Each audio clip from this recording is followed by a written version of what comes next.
Mesdames et messieurs, soyez salués où que vous soyez, partout à travers les quatre coins du globe. Dès que vous êtes là, mettez suffisamment de j'aime et partagez la vidéoconférence partout à travers le monde. Monsieur Zelensky est dans de sérieuses pleurs. Oui, il est en larmes. Chers dames, chers messieurs, il a décidé de se retourner, mais complètement, contre son commandant en chef, monsieur Alexander Syrski. Chers dames, chers messieurs, Zelensky se plaint, il se dit d'avoir retiré la fenêtre et remplacé cette fenêtre par une porte au sein de son armée. Oui, plus rien ne va sur Zelensky par rapport à l'avancée des troupes russes sur les lignes du front.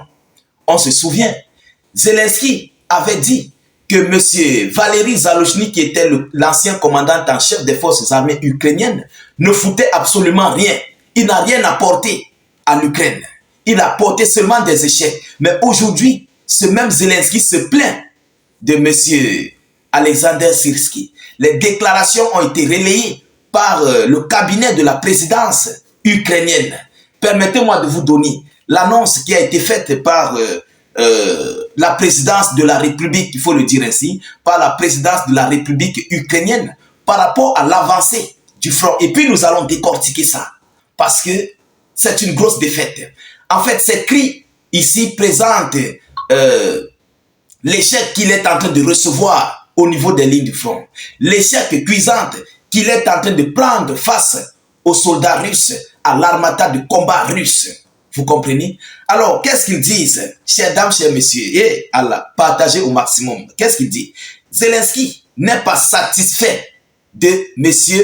Alexander Syrski, son commandant en chef des forces armées ukrainiennes. Il n'est pas satisfait. Ah oui, chers dames, chers messieurs, ce n'est que le début du karma. Vous comprenez? Alors, le commandant en chef des forces armées ukrainiennes a perdu le contrôle de la situation dans le Donbass et n'a pas pu obtenir de résultats dans l'opération de Kursk. Vous vous rappelez, M. Zelensky s'était retourné contre M. Valery Zaluzhny. Pourquoi? Parce que ce dernier, il faut d'abord le savoir, lors du vivant de M. Evgeny Prigojine, c'est Valery Zaluzhny qui contrôlait les forces armées ukrainiennes. On a vu, ce monsieur avait tenu la tête au niveau de Bakhmut pendant près d'un an. Pendant près d'un an, il a tenu face au groupe Wagner.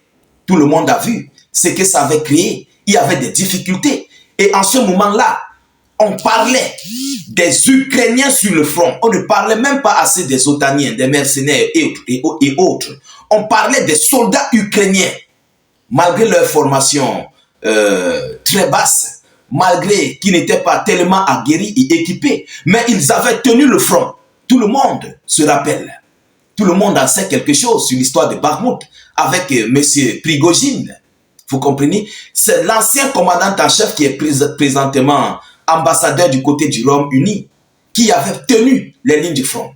Mais par rapport à la popularité qui ne faisait que monter sur ce monsieur parce qu'il avait compris qu'il ne pouvait pas faire face aux Russes, que d'envoyer des soldats ukrainiens sur le front, il fallait négocier. Et ce monsieur tendait vers la négociation.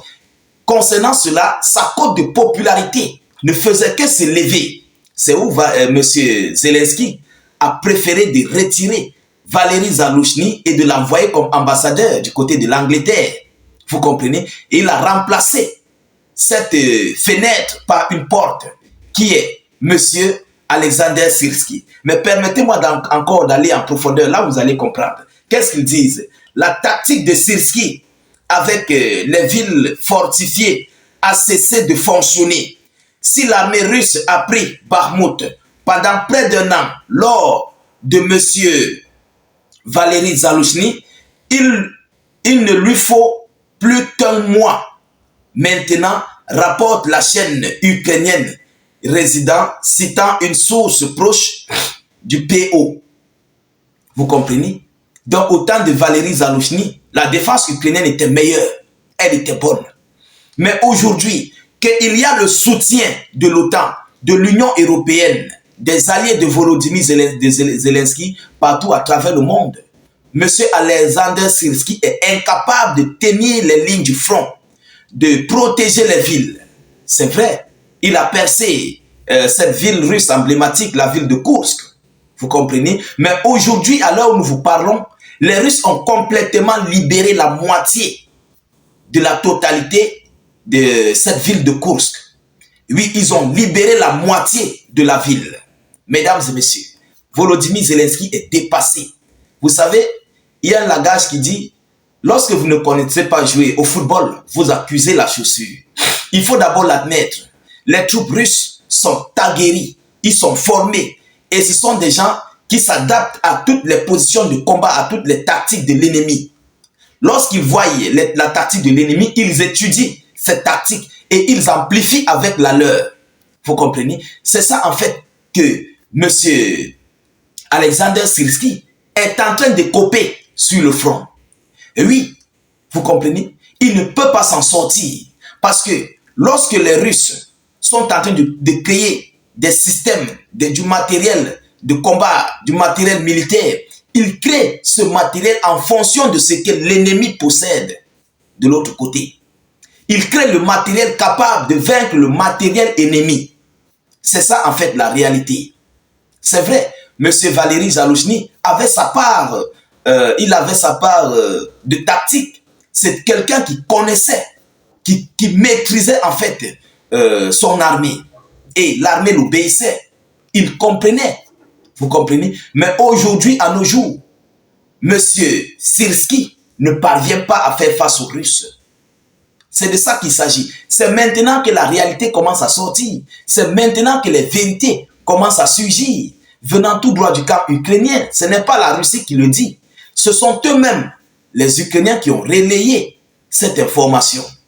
Alors, Volodymyr Zelensky est en train de reconnaître la défaite cuisante face aux troupes russes. Mais pourquoi il ne veut pas aller sur la table de négociation? Pourquoi il ne veut pas continuer d'amplifier encore ces différents sommets de paix ou quoi que ce soit, hein?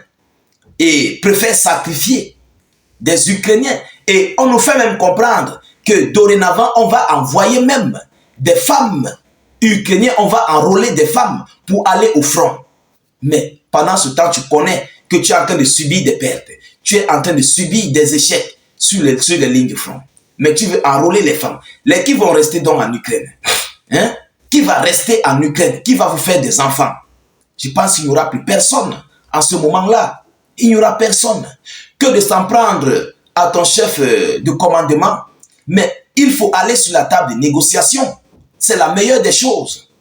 Si tu as reconnu que le front est en train de s'écouler, mais il faut replier. Il faut accepter que ton adversaire est puissant. Il est féroce que toi. Et tu ne peux pas, tu ne pourras jamais t'en sortir face aux Russes. La Russie ne combat pas seulement l'Ukraine. La Russie combat le monde entier. Oui, la Russie combat l'OTAN, les États-Unis d'Amérique et ses alliés. Vous comprenez? Donc la Russie est en train de combattre le monde entier. Il faut d'abord le savoir. Il faut retenir ça.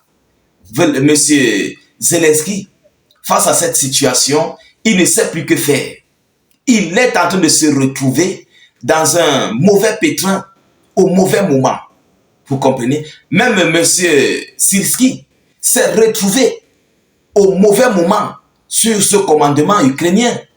Oui, parce qu'il est arrivé où M. Valéry Zaloujny maîtrisait la situation de ses fronts, il maîtrisait les positions de ses fronts, mais on t'envoie, tu ne connais pas comment la fondation a été faite. Tu viens, tu entres. C'est difficile de maîtriser la ligne de front. Et oui, c'est tellement difficile. Alors, voilà ce qui se passe du côté de Volodymyr Zelensky et de son armée. Partagez au maximum la vidéoconférence, mettez-la partout à travers le monde.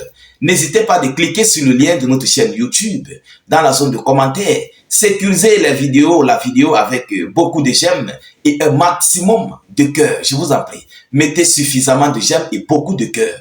S'il vous plaît, tâchez de laisser suffisamment d'avis en commentaire, de laisser vos avis, s'il vous plaît.